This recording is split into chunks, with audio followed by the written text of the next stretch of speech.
Dis papa, pourquoi ce sont des serveurs Linux qui tournent dans le cloud ? Alors j'avoue que la question n'a pas été posée exactement comme ça, mais c'est comme ça qu'elle est apparue un jour dans ma tête. C'est comme ça que parfois on me la pose aussi quand je parle à des étudiants. Pourquoi aujourd'hui, en 2026, au 21e siècle, pourquoi c'est Linux ? Pourquoi c'est le cloud ? Pourquoi c'est pas autre chose ? Alors pour répondre à cette question, j'ai dû aller fouiller dans mes souvenirs. J'ai dû relire des vieux livres, des vieux articles, redécouvrir des choses que j'avais oubliées, découvrir des choses nouvelles également, et remonter non pas 50 ans ou 60 ans en arrière, mais 70 ans, dans les années 50, là où tout a commencé. C'est cette partie de l'histoire dans l'informatique, avec ces guerres commerciales, ces guerres idéologiques, que j'ai décidé de vous raconter dans cette série d'épisodes d'été. Alors dis papa, pourquoi les serveurs dans le cloud, ils sont tous sous Linux ? Aujourd'hui, épisode 1, le temps des cathédrales. Le podcast AWS en français. Sébastien Stormack. Aujourd'hui, quand vous lancez un serveur dans le cloud, une instance EC2 chez AWS, une virtual machine chez n'importe quel autre fournisseur, il y a très forte chance que ce soit Linux qui tourne dessus. Alors pourquoi ? Pourquoi ce système d'exploitation gratuit, créé par un étudiant finlandais dans sa chambre, a-t-il conquis la quasi-totalité de l'infrastructure mondiale ? La réponse traverse 70 ans d'histoire et elle commence ici. Imaginez une salle de 170 mètres carrés. Le sol vibre, 17 468 tubes à vide clignotent dans un bourdonnement permanent. La facture d'électricité ferait pleurer un directeur financier. Nous sommes en 1946, à l'université de Pennsylvanie, et vous êtes en train de regarder le futur. Ce 15 février 1946, l'armée américaine dévoile officiellement ENIAC, Electronic Numerical Integrator and Computer. La presse le surnomme immédiatement le Giant Brain, le cerveau géant. Il est conçu par John McCauley et Presper Eckert à l'université de Pennsylvanie. Leur mission originale, c'était calculer des tables de tir balistique pour le Ballistic Research Laboratory de l'armée américaine. 17 000 tubes à vide, 1500 relais, 70 000 résistances, 10 000 condensateurs pour un poids total de 30 tonnes. Surface, c'est environ 170 mètres carrés. C'est la taille d'un très grand appartement à Paris. La consommation, 140 à 150 kilowatts, assez pour alimenter un petit quartier. Le coût, 487 000 $ de l'époque, environ 7 millions de dollars actuels. Et la vitesse, étonnante, 5000 additions par seconde, c'est 1000 fois plus rapide que les machines électromécaniques. L'ENIAC n'avait pas de logiciel vraiment, au sens moderne. Il fallait le programmer physiquement, en branchant des câbles et en positionnant des interrupteurs. Et ce travail a été confié à 6 femmes, des computers humaines reconverties. Je voudrais les citer pour leur rendre hommage. Kathleen K. McNulty, Jean Jennings, France Betty Snyder, Marlene Westkoff, Frances Friend Billas et Ruth Lichterman. Ces 6 femmes ont dû comprendre le fonctionnement de la machine à partir de schémas techniques, car évidemment il n'existait aucun manuel de programmation. Elles ont été pionnières dans le développement de techniques de programmation fondamentales, comme les sous-routines ou le debugging.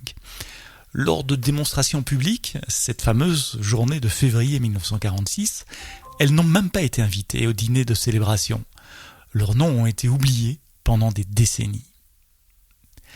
Après l'ENIAC, Mauky et Eckert quittent l'université pour fonder leur propre entreprise. Mais les difficultés financières les forcent à vendre à Remington Rand. Leur création suivante, l'ENIVAC, Universal Automatic Computer, livré au bureau du recensement américain en mars 1951. C'est le premier ordinateur commercial américain. C'est la nuit du 4 novembre 1952 que tout se passe, la nuit de l'élection d'Eisenhower contre Stevenson. Parce que Remington Rand convainc la chaîne de télé CBS d'utiliser UNIVAC pour prédire les résultats de l'élection présidentielle en direct. Walter Cronkite présente la soirée électorale, c'est le PPDA local, sa première, et le correspondant Charles Collingwood est posté à côté d'une maquette de l'UNIVAC dans le studio, parce que la vraie machine, elle est à Philadelphie et reliée par un télétype, une sorte de téléphone de l'époque. Collingwood déclare à l'antenne « This is the face of a UNIVAC. UNIVAC is a fabulous electronic machine which we have borrowed to help us predict this election. » À 20h30, avec seulement 5,5% des votes dépouillés, soit environ 3,4 millions sur les 61,8 millions, l'UNIVAC crache sa prédiction. 438 grands électeurs pour Eisenhower, 93 pour Stevenson, un raz-de-marée, les chances sont de 100 contre 1 en faveur d'Eisenhower. Le problème, c'est que tous les sondages prédisaient une course serrée. Alors les ingénieurs de Remington Rand paniquent. Ils trafiquent les paramètres pour que la machine annonce un résultat plus serré. Et CBS décide de ne pas diffuser la prédiction originale. Résultat final réel, 442 électeurs pour Eisenhower. L'UNIVAC s'était trompé juste de 4 voix. Plus tard dans la soirée, Collingwood avoue à l'antenne que la machine avait eu raison depuis le début et que les humains avaient eu peur de lui faire confiance. L'ordinateur venait de prouver ce soir-là qu'il pouvait battre l'intuition humaine, mais pour que ces machines sortent des laboratoires et entrent dans les entreprises, il fallait un géant industriel, et ce géant avait 3 lettres. Au début des années 60, IBM domine déjà le marché de l'informatique. Mais l'entreprise a un problème, elle vend des dizaines de modèles d'ordinateurs différents, chacun avec son propre jeu d'instruction, son propre système d'exploitation, ses propres périphériques. Un programme écrit pour un IBM 1401 ne tourne pas sur un IBM 7090. Chaque mise à niveau oblige les clients à tout réécrire. C'est un peu comme si chaque modèle de voiture nécessitait un type d'essence différent. Alors le 7 avril 1964, IBM annonce le System 360, une famille de 6 ordinateurs compatibles entre eux et 40 périphériques interchangeables. Le nom 360 évoque évidemment les 360 degrés d'un cercle, une architecture universelle couvrant à la fois les applications scientifiques et commerciales. Et les chiffres sont vertigineux. Coût de développement, 5 milliards de dollars sur 4 ans. Le revenu annuel d'IBM en 1962, c'est 2,5 milliards de dollars. Ça veut dire que System 360 coûte le double du chiffre d'affaires annuel. Le magazine Fortune titre IBM 5 Billions Gamble, le pari à 5 milliards d'IBM. Et juste pour comparaison, le projet Manhattan, vous savez, celui de la bombe atomique, avait coûté 2 milliards de dollars de l'époque. C'est-à-dire qu'IBM investit plus du double dans un ordinateur. 60 000 employés sont mobilisés, 5 nouvelles usines sont construites. L'architecte en chef s'appelle Gene Amdahl, le chef de projet responsable devant le président d'IBM, Thomas Watson Jr., s'appelle Fred Brooks. Brooks dirigeait notamment le développement de l'OS 360, le système d'exploitation, et l'expérience fut si douloureuse qu'il en tira un livre devenu légendaire, The Mythical Man-Month en 1975, où il formule la fameuse loi de Brooks, du manpower ajouté de l'humain à un projet en retard ne fait que le retarder encore plus. Adding manpower to a late software projects make it later. Le système 360 introduit un concept révolutionnaire, c'est la séparation du matériel et du logiciel. Pour la première fois, un programme écrit pour le plus petit modèle, le modèle 30, à partir de 2700 $ par mois de location, pouvait tourner sur le plus gros, le modèle 75, à 115 000 $ par mois de location. Donc les entreprises pouvaient commencer petit et puis grandir sans devoir tout réécrire. Le 23 juin 69, sous la pression d'un procès antitrust du département de la justice américain, IBM annonce le unbundling. Désormais, le logiciel sera vendu séparément du matériel. Et donc, du jour au lendemain, le logiciel passe de cadeau offert avec la machine à un produit commercial à part entière. Et ça, c'est vraiment l'acte de naissance de l'industrie du logiciel. IBM ne vendait pas seulement des machines, elle avait inventé un modèle économique qui allait traverser des décennies et que vous utilisez probablement encore aujourd'hui sans le savoir. Parce qu'IBM ne vendait presque jamais ses ordinateurs, elle les louait. Les clients payaient un loyer mensuel qui couvrait à la fois le matériel, le logiciel, la maintenance et le support technique. Tout était inclus. Des idées de prix, le modèle d'entrée de gamme, je vous l'ai dit, c'était environ 2700 $ par mois. configuration moyenne, $20 000 par mois, et puis les gros systèmes, plusieurs machines, ça pouvait aller au-delà de $100 000, $115 000 par mois. Pour comparaison, un IBM 7090 de la génération précédente, lui se louait à $63 000 par mois en 60. Donc c'est l'équivalent de plus d'un demi-million de dollars actuels par mois. Ce modèle avait un avantage énorme pour IBM, c'était évidemment des revenus récurrents et prévisibles. Et puis pour les clients aussi, c'était pas un gros investissement initial, mais juste un loyer mensuel, CAPEX versus OPEX, peut-être que ça vous dit quelque chose. Vous ne possédez pas l'infrastructure exactement comme avec le cloud aujourd'hui, vous payez à l'usage chaque mois. La maintenance est incluse, vous pouvez monter en puissance sans tout remplacer, et le fournisseur garde le contrôle du matériel. Ça vous dit quelque chose ? Le modèle de location d'IBM dans les années 60, c'est exactement le modèle du cloud computing d'aujourd'hui. AWS, Azure, Google Cloud, ils ont tous réinventé ce qu'IBM faisait il y a déjà 60 ans. La cathédrale est devenue un data center, mais le principe économique, lui, il n'a pas changé.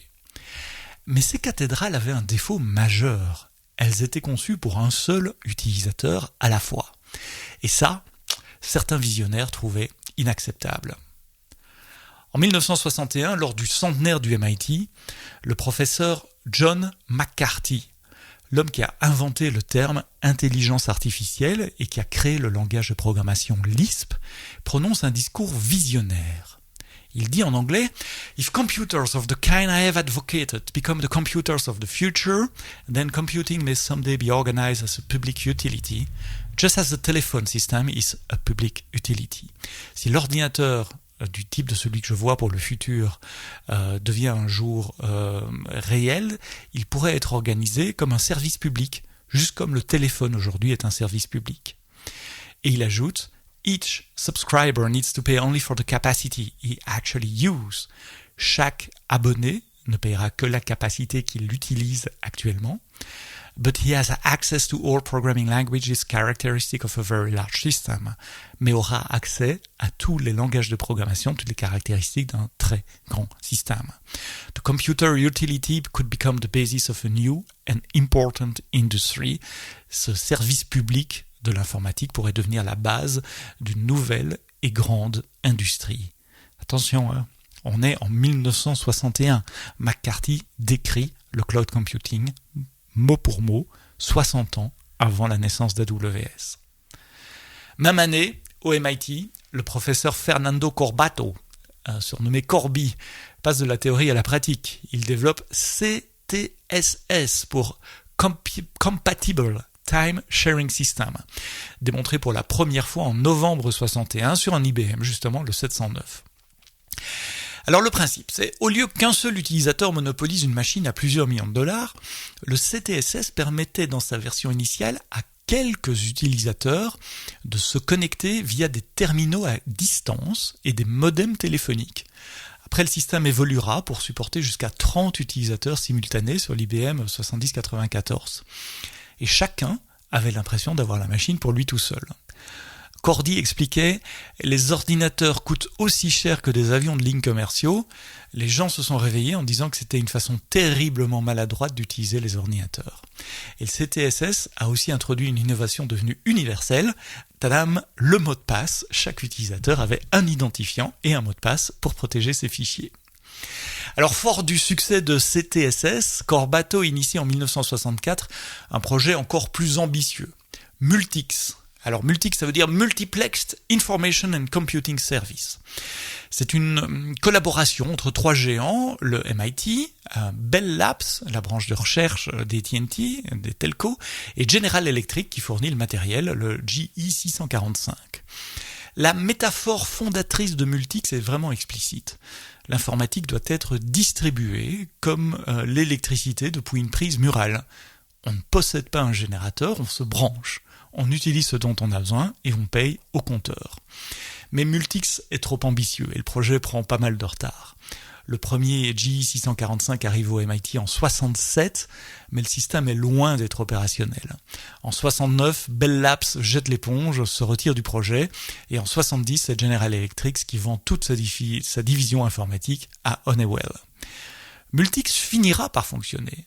Honeywell le commercialisera avec un succès limité.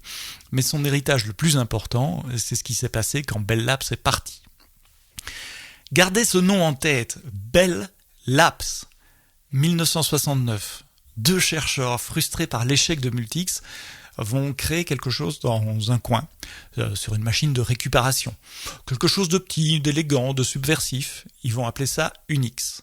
Mais ça, c'est l'histoire du prochain épisode. Mais avant de continuer, un aveu.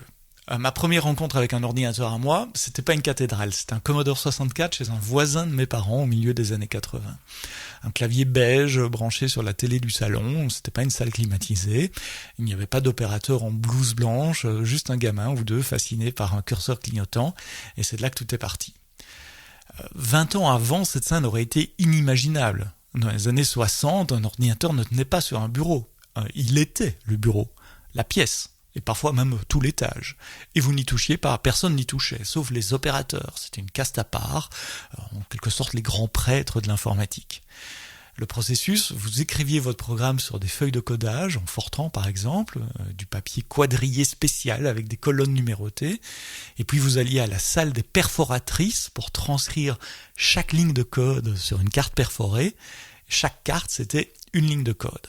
Donc un programme de 200 lignes, c'était un paquet de 200 cartes en carton maintenu par un élastique. Vous déposiez votre paquet de cartes au guichet de la salle machine, un opérateur le prenait, le chargeait dans le lecteur de cartes, un appareil qui aspirait les cartes avec un bruit de turbine, et puis vous attendiez.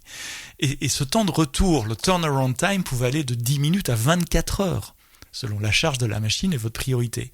Donc vous reveniez chercher votre listing, une liasse de papier à bande verte et blanche, pliée en accordéon, et là, verdict, souvent une erreur, une virgule mal placée, un numéro de colonne décalé, et il fallait refaire la carte fautive, la glisser au bon endroit dans le paquet, et resoumettre, d'où le nom, resoumettre son job. On ne peut pas déperforer une carte. Là, le cauchemar absolu, évidemment, c'était faire tomber son paquet de cartes, parce que là, vous avez des centaines de cartes éparpillées sur le sol, et si vous n'aviez pas numéroté vos cartes, pas incrément de 10 pour pouvoir en insérer, au cas où vous aviez oublié des lignes, eh bien c'était des heures de travail perdues.